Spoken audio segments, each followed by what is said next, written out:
Wah, ternyata ada banyak ya cabang-cabang dalam ulumul hadis. Mungkin bisa nih aku share ke teman-teman materinya. Hmm, Kira-kira gimana ya konsepnya?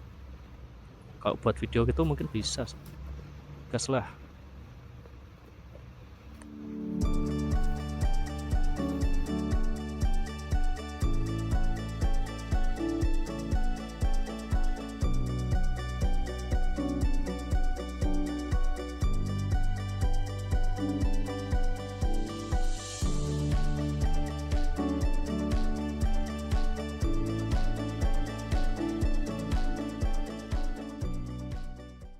Assalamualaikum warahmatullahi wabarakatuh.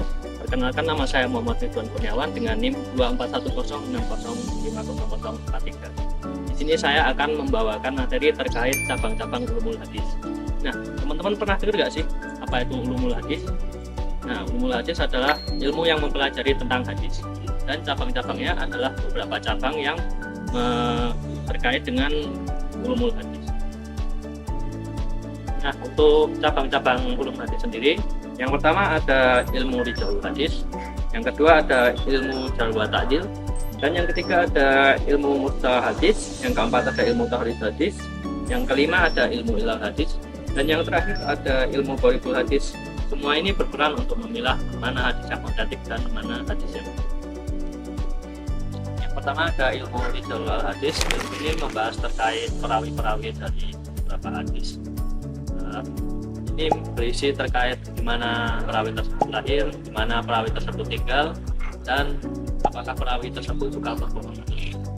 Jika perawi tersebut memiliki kelemahan tersebut, maka dia dianggap tidak layak dan hadisnya tidak akan diambil atau disebut sebagai hadis. Untuk contohnya sendiri terdapat pada hadis berikut yang memiliki arti, barang siapa berdusta atas namaku, maka hendaklah dia mengambil tempat duduknya di neraka. Hadis riwayat Bukhari dan Muslim.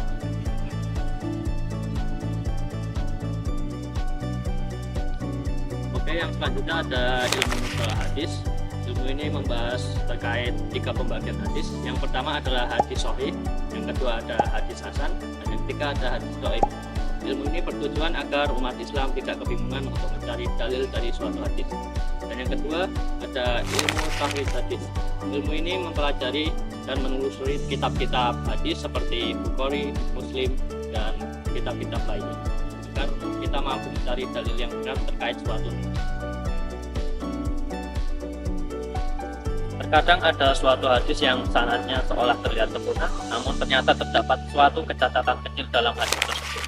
Sinilah ilmu ilal hadis akan berguna. Nah, ilmu ini mengkaji dan mencari kecacatan dari suatu hadis. Contoh kecatatannya yaitu adalah terputusnya sanad atau terdapat kesalahan dalam penulisan nama perawi.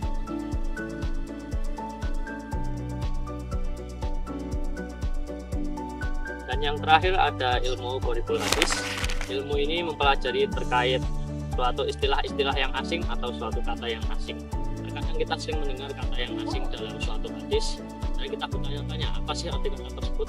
Nah, ilmu ini mempelajari dan mengkaji kitab-kitab pada zaman dahulu yang sesuai dengan konteks kata tersebut. Contohnya ada di hadis berikut yang memiliki arti, barang siapa dikehendaki kebaikan oleh Allah, maka dia akan memahamkannya dalam agamanya. Hadis riwayat Bukhari. Oke, kita sampai di akhir materi ini. Kesimpulan yang bisa kita ambil adalah kita perlu mengetahui bagaimana cara kita membedakan hadis-hadis palsu dan hadis-hadis yang benar-benar sahih. Kita juga mampu menghargai ulama-ulama terdahulu yang sudah membuatkan buku-buku dan kitab-kitab untuk membantu kita memahami hadis. Sekian materi yang dapat saya sampaikan. Saya Muhammad Ridwan Kurniawan. Terima kasih kepada Anda semua. Jangan lupa subscribe channel saya dan like video ini. Wassalamualaikum warahmatullahi wabarakatuh.